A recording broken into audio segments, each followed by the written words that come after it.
Egunon eta ongi etorria gure fisika edo kimika bereziari gure gaurko gonbidatu berezia fisika edo kimikaren sortzailea izango da. Bai, gaur oso ondo pasatuko dugu hemen, gure gonbidatuari galdera asko egiteak dizkio.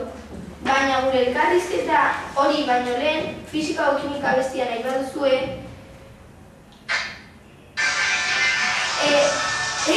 zortzi-lau, zortzi-zazpira deia edo SMS bat bidali.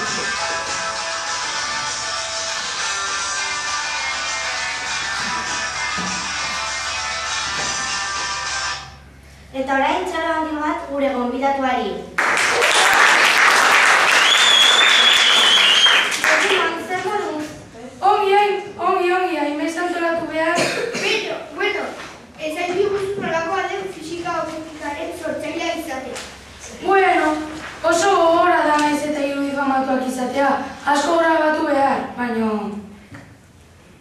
naiz eta oso gogorra izan, atsegina da egunero jakita zute saio baten sortzailea zarela. Bueno, ez hain diguzun nola buruatu zitzaizun horrelako telesaio bat sortzea.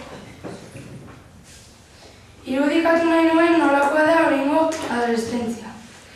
Beno, eta orain deialdiekin hasiko gara. Kaixo, zein da zure izena? Nire izena Josema da. Eta nongoa zara?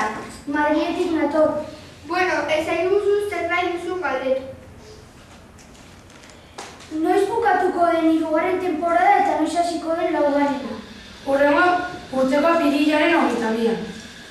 Bueno, eta nik uste dut gaurko joateko ordua dela.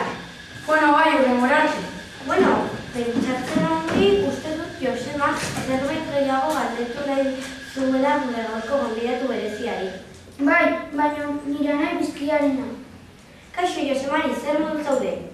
Ba, ezen hemen etxean fisika edo kimikako kapitula ikusten.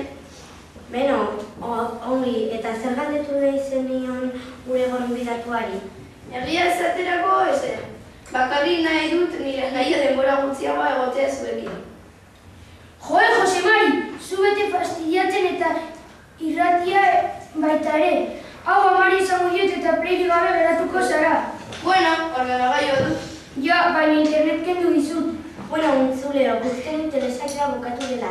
Ian 10 egongo gara, Kanaria Luartetan 9. Ursula Cabrerorekin. Bihar arte eta asko ikusi fisika edo kimika.